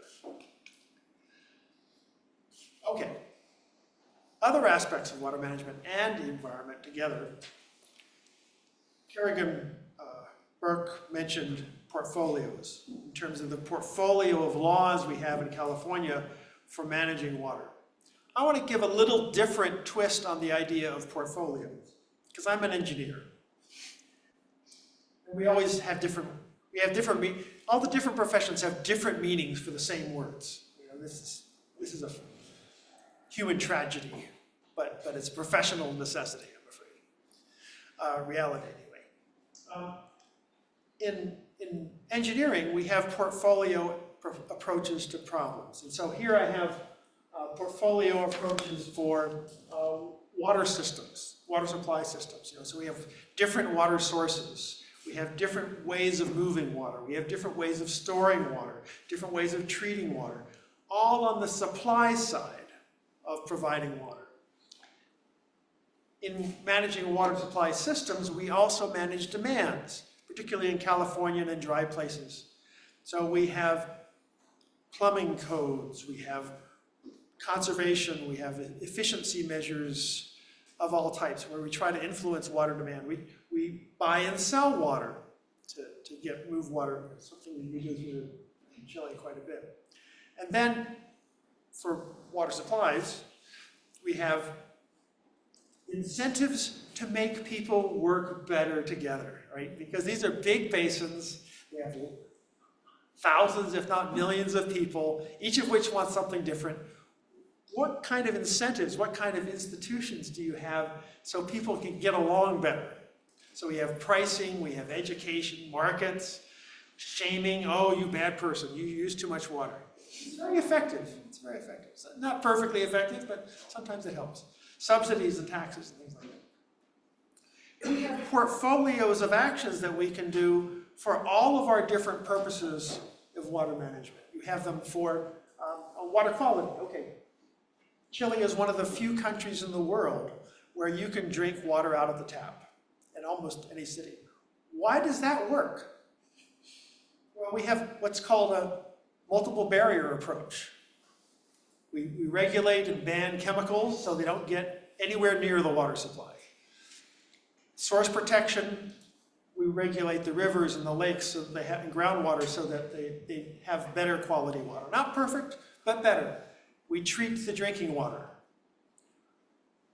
We distribute, in the distribution system we have in our country, chlorination, which maintains some residual disinfection, residual treatment throughout the distribution system. And then if all of that fails, we have a public health system so that if people get sick, the doctors report to, hey, something's not working here. We have accountability. something's not working here. We can go back and fix it. And so, in addition to the multiple barriers on the contaminants, we have multiple accountability, where the local drinking water utility is accountable to locally elected water boards. They're also responsible to state regulators and federal regulators, professional societies, public health officials. We actually have two, probably you have it here, two different sets of regulations, one for the drinking water Yes. and one for public health. And if the drinking water people screw up, then the public health people come in. And everybody has to worry about being shamed by other institutions or brought to court by different institutions. You know, redundancy is an important thing for success. On flood management, we have a similar thing. We have preparatory actions for floods. They happen very fast. So the timing of your actions is very important. So we have most things you do for floods, you have to do it before the flood arrives. If you do it when the flood is here, you're probably too late. But there are some things you can do if you see a flood coming. You can get out. You can have a warning system. You can have the roads and the bridges prepared to get out. And then after you have a flood, you have response actions. We're going to go back and repair things. We're going to go back and change our plans. We're going to. We haven't made it so explicit in ecosystem management. You know, nobody in the world really has figured this out, but it's where we need to go. This is a way we've been successful in managing these problems. That doesn't mean we always have these problems solved, but they're way better today than they were 100 years ago, and this is the reason why. Because we have portfolios and redundancies and institutions that mutually enforce each other so that we all do better together. We also have to have systems to manage if we have one river basin, we have to have portfolios that work well across these different sectors. And the CEF framework gives us a way of trying to start to integrate the environmental sector with all these other human water, more traditional human water use sectors. So, main conclusions. The whole world is struggling to figure out how to make river flows better for ecosystems, how to manage rivers better for ecosystems, not just flows, also habitat. Chile has tremendously diverse climates, ecosystems, human water uses for many, many rivers that are very, very different. CEF is a good adaptable approach to help you think about environmental flow management, maybe even to do environmental flow management. The current Chilean regulation for minimum flows is rather fixed. There's really no reason why you would expect it to be successful. It might be more successful than not having any regulation, but you know, given the variety of things going on, I wouldn't expect it to be particularly efficient or successful. And portfolios of actions, including the whole range of things for all the different water uses, are really good ways to structure our decision making, to essentially identify all the elements in the toolbox we have for managing water and then start putting them all together. So with that, I will finish. Thank you.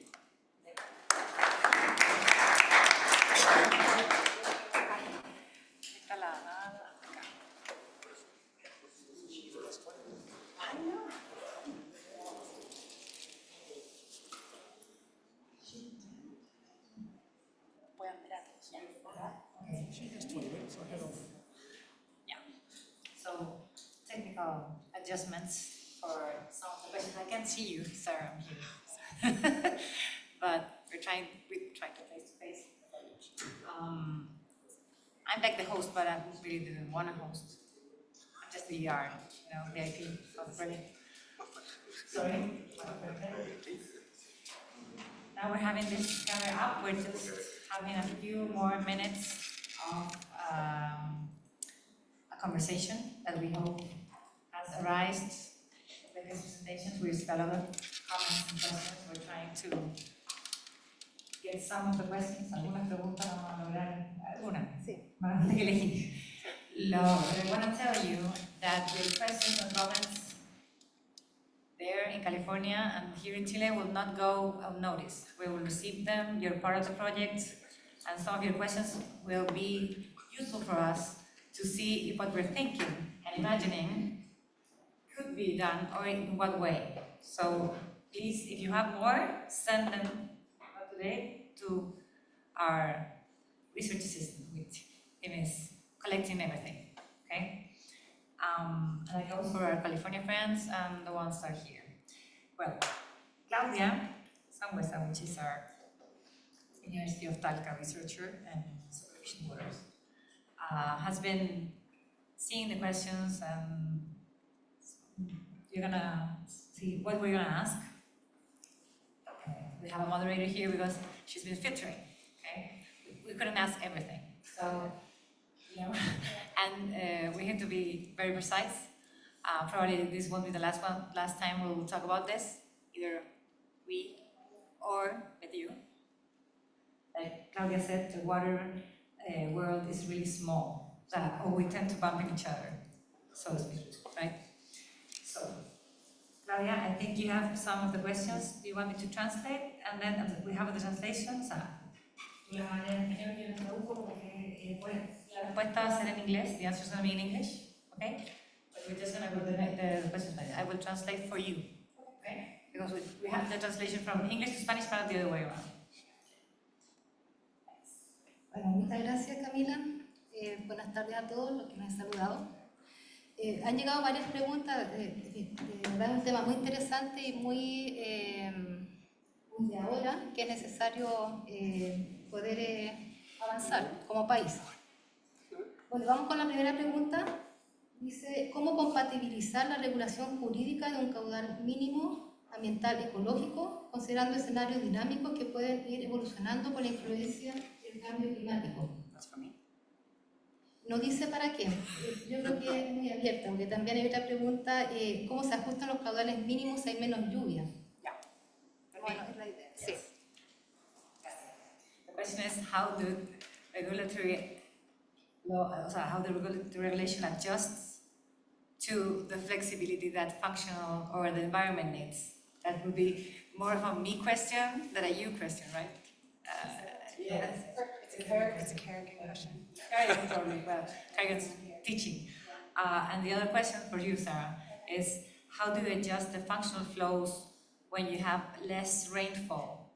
We're thinking we have a drought here, like not a 2-year, 3-year, but a 12, 13, 14-year. So how do we adjust the numbers, or what we should see? I'm gonna try to answer the first one. Voy a tratar de contestar la primera. How does law adjust? Amendment, for starters, and then not fixing numbers in the law, not trying to regulate nature through law, trying to give elements and a method and maybe some space for the regulation and the people. Because we regulate water law, we don't regulate water, we regulate the actions of people over water. So if we want to relate that, we need the flexibility to adjust those actions as the climate or the hydrology changes. So that's why I don't like the fixed numbers in the law, because it's a limit, but also it's a minimum. It doesn't adjust to all the diversity that you have seen here and you're amazed with. And that's, so how? Putting numbers in the law, just giving the framework to work with. Do you have Is it on? no? I'm sorry, can you repeat the question again? I was listening to your answer. Yeah. How do you adjust functional flows when you have less rainfall in a continuing basis? Not 2 years, but all years a year. Yeah, so it's interesting because we can look to the data that we have that's this historic flow regime, and we can see the wet and the dry patterns. And the same thing has happened in California. We've had 4 or 5 years of drought, 1 year of flood. 4 or 5 years of drought, 1 year of flood. We are losing our middle. We're bouncing more on the extremes. And so the question becomes, is that, Okay, I'm gonna answer this in 2 ways. Nature is very variable. Our species that are adapted to our variability may have the ability themselves to adapt because of our unique climate that is variable, if we can provide the wet years when they happen. So I think it makes it very important that when you do get a little bit of a wetter year, that you use that to the best advantage to try to help the species. In California, when we do have those wet years, it's incredibly important. It's a recovery year. We call it a recovery year for many of our species. However, as climate change is changing, things are getting drier in the south. In California, we are getting more extreme. We're bouncing back and forth between flood and drought. And this is a space where we are looking to modeling to help understand how that's going to change.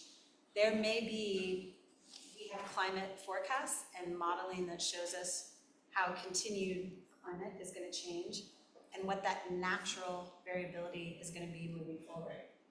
What we hope, we have not yet, but one idea is to use that information to see where are the most sensitive places that may have the biggest changes and the places that may provide refuge and have less places. So you start to evaluate how much of the change is happening where, it's almost like a spatial portfolio approach. Some places may change so much that it becomes no longer possible for some of the native species to be there. Other places may be a refuge and a place that become more important because maybe they change slightly less, or maybe they change but not as drastically as the others. If we can determine that, it allows us to change our management to perhaps focus on more conservation-oriented approaches in the places that are refuge, and understand that in some places we may have to give up more, or we may see species that will change and potentially not be there. So we don't have a good answer in terms of what to do, but we've been thinking about these problems in California as well.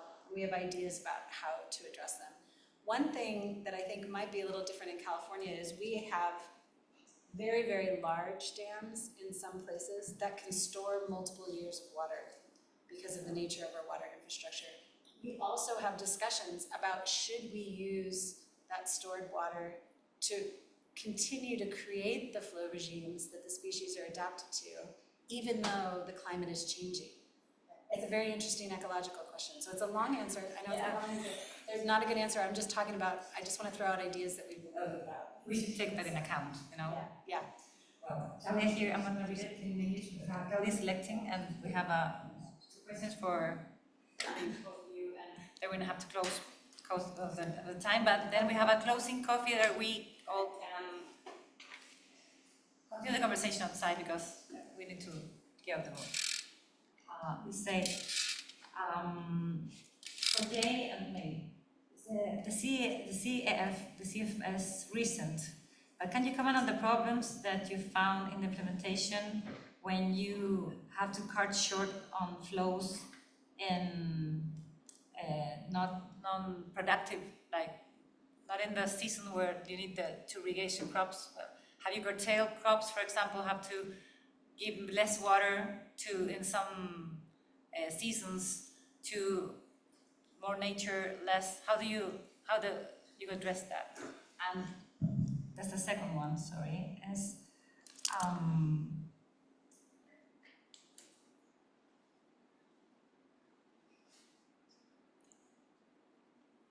how the impact, it could impact the Chilean water market to assess in-stream flows. How do we put it in? Okay, let me answer them separately. So we have had some droughts, and we have had some problems with some of the species, particularly winter red salmon, where they ran out of cold water from the reservoir to allow the fish downstream to incubate, to survive, fish eggs to survive. And very urgently, they saw this problem coming and they said, well, we have to reduce diversions of water for irrigation immediately. I have not been expecting to do this. The farmers were not pleased, but they understood And they quickly made arrangements to reduce their water use from the river, take some water out from other sources of surface storage, and use groundwater to make sure they were able to complete their rice crops. Mostly this was a rice crop problem. I think it was 2015. In other places, most times when we see that we are going to have to reduce agriculture, the farmers find that rather than reducing the application of water to their crops, to all their crops, they will reduce their water application. They will fallow some land for the least profitable crops. Right? So we grow almonds, we grow pistachios, walnuts, we grow tomatoes, we grow alfalfa, corn, wheat. All these different crops create different amounts of money. And rather than having lower yields on almonds, which cost you a lot, you just fallow some of the annual crops that provide you less money anyway. Maybe they're on poorer soils, more saline soils, less profitable crops. So that's most of how we handle that. The second question was,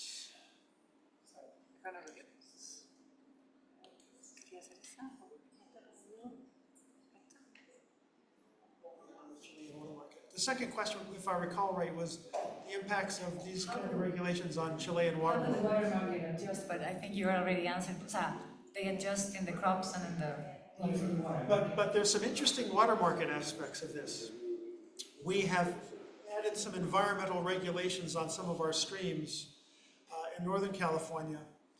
And the way we did it, the way we implemented the restrictions, encouraged the water users to negotiate and work with the regulators and to work with each other. The main objective of the new regulations was to ensure there was enough water so the salmon could pass up and down the river at the right time of year. And so they persuaded the farmers to provide more water, and they would make up that water at that time of year by pumping more groundwater.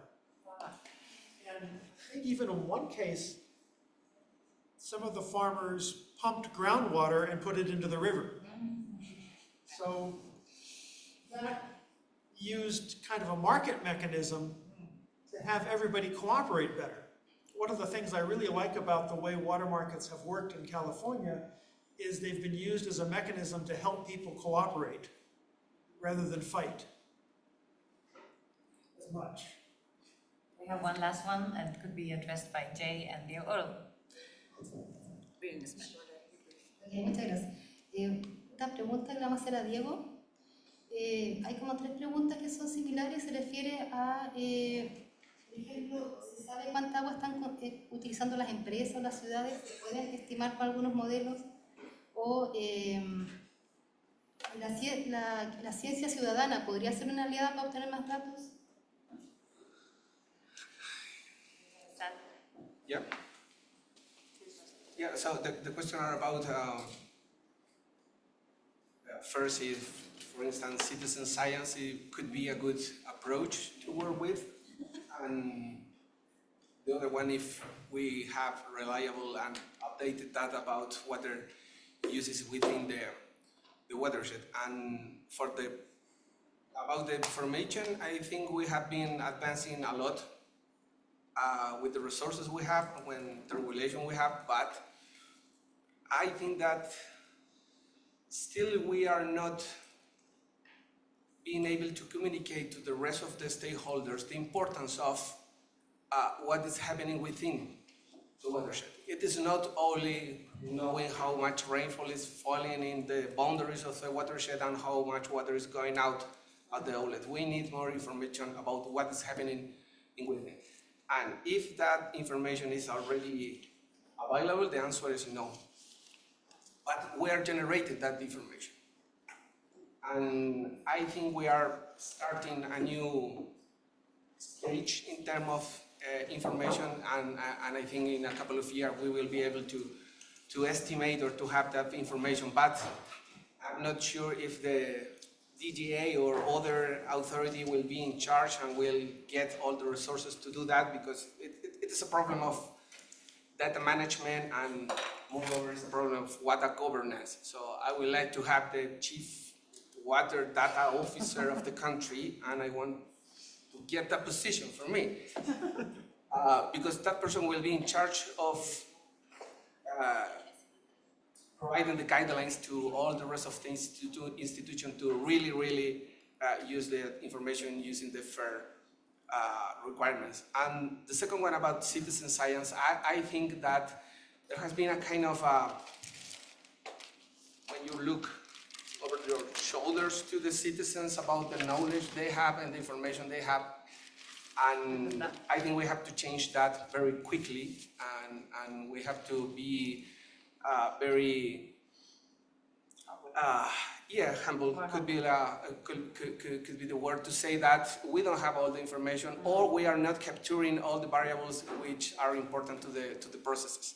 So in that case, we need more interdisciplinary research. We need to get information and methods from other disciplines in order to put that information into this framework and get actionable recommendation. So citizen science is over the table. Yes, the boss said that I need to finish this, so I will go over there. So thanks so much for coming here. Arriving in the middle of the afternoon to the campus is quite difficult sometimes, so thanks so much. This is a personal view, but I am really grateful for all of you, people from the academia, people from the public sector, from the consultant companies, people who has shaped the way I see the hydrological cycle, like Jose Luis, or people have been following in terms of what they do in the consultancy sector, like Jaime and Cristina, for being part of a really nice project about providing that information to the rest of the community. So it's really nice in some way. I am feeling a little bit afraid about so much important people coming to here, but to close. First, this project is still not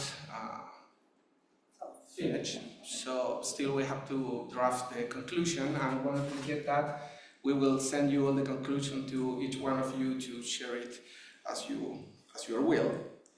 The second one is that we are available to any cooperation with public sector, the consultant, students, other colleagues from other universities, because I think that, and we think in some way that the only way to advance with limitation on resources and limitation on times is through collaboration. The third point is that we want to get deeper on the feasibility of applying this framework into Chile's condition. And one way to do is to start very simple, try to get some data, maybe get a toy watershed, get all the information over there, and try to do a comparison between what we get with the current regulation and what we are getting from this framework, in order to start not just going and knocking the door of the Secretary of Public Works to ask for money, but going over there with a kind of draft or a kind of minimum viable product to start. So we are open to collaboration and funding too. There are challenges for sure, and I think there is something we are starting to discuss. And for instance, the climate change law now is asking us for providing good assessment or any kind of assessment about how climate change will affect the operation of any project, but we don't have a framework to do it. So we can do it as we want. And when anyone do what he wants or she wants or it wants, it's very complicated because there is no way to compare, there is no way to validate, or there is no way to discuss. So we need a framework, and cases like this could be a good option to start making actual implementation of the climate change law into the new projects. So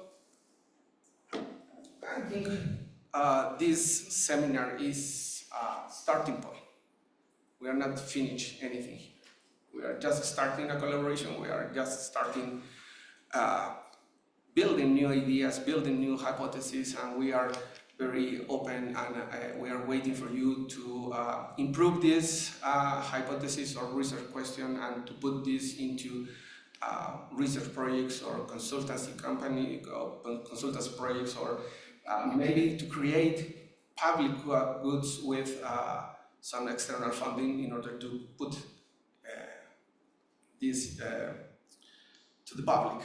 So we, as a team, I think we are here to create spaces for discussion, and we are here to provide the tools for the discussion, and in that way I think we have been very successful in this because we have you here discussing. Thanks so much, Camila, for the invitation to work with you and your team. Thanks so much, Jay. Thanks so much, Sarah. Marcelo is over there. Marcelo was a former student, so Jay is a kind of a really famous rock star in terms of water resources in California, so it's truly honored to have you here and to share time with you and with Thanks so much. You are invited to the coffee now.